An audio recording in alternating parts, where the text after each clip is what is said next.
শোনো বাচ্চারা, আজকে তোমাদের কোনো ক্লাস নেওয়া হবে না। আজ তোমাদের ব্যক্তিগত কিছু জীবন শুনবো। সবাই রাজি তো? আচ্ছা ঠিক আছে, বসো, আমি একে একে বলছি। স্যার আমার জীবনের কি জিগাবে ভয়ও লাগে। এই মাসুদ, তুমি প্রথমে বলো, তুমি লেখাপড়া শিখে বড় হয়ে কি হতে চাও? স্যার, আমি বড় হয়ে বিরাট ডাক্তার হতে চাই। আমাদের এই গ্রামের অসুস্থ মানুষের সেবা করতে চাই। ইনশাআল্লাহ বাবা, তুমি মন দিয়ে পড়াশোনা করো, ভবিষ্যতে তুমি একদিন বড় ডাক্তার হবে। বসো। জি স্যার, দোয়া করবেন। प्यारी समझ गई। ঠিক আছে। এই হুজাইফা, তুমি দাঁড়াও, তুমি তো খুব বুদ্ধিমান ছাত্র। তুমি লেখাপড়া করে কি হতে চাও বলো?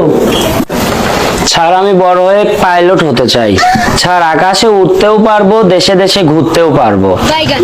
হ্যাঁ, এই জন্যই তোমাকে আমি বুদ্ধিমান ছেলে বলি। তুমি প্লেন চালালে গায়ে বাতাসও লাগলো, তোমার শরীরটাও ভালো থাকলো।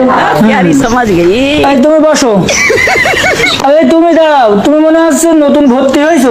তোমার নামটা কি? জি স্যার, আমি নতুন ভর্তি হয়েছি। স্যার আমার নাম মুবাক্কর। জীবনে মদখোর শুনেছি, গাঁজাখোর শুনেছি, এ আবার কি এমন জিনিস খায় যে নাম মুবাক্কর? তা বাবা, তোমার বাবার নাম কি? স্যার আমার আব্বার নাম চশমখোর। নিশ্চয় তোমার দাদার নাম তাহলে গাঁজাখোর। ঠিক বলেছেন স্যার, আমার দাদা কাজেও গাঁজাখোর। আহ, খুব উচ্চ বংশের ছেলে গো তুমি। তাহলে তুমি বড় হয়ে কি হতে চাও? স্যার আমি তো বড় হয়ে সুপারস্টার হতে চাই, সালমান খানের মতন। বাহ, তোমার সিনেমার প্রতি এত ভালোবাসা। তাহলে বলো তো, আমাদের দেশের সবচাইতে জনপ্রিয় নায়িকা নাম কি? স্যার এটা তো সহজ ব্যাপার। স্যার সে আমার প্রতিদিন স্বপ্নে আসে। স্যার তার নাম তো সানি লিওন।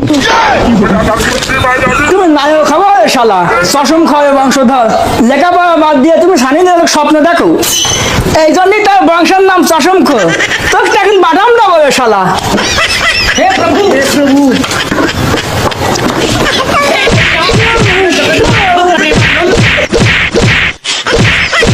क्या हुआ?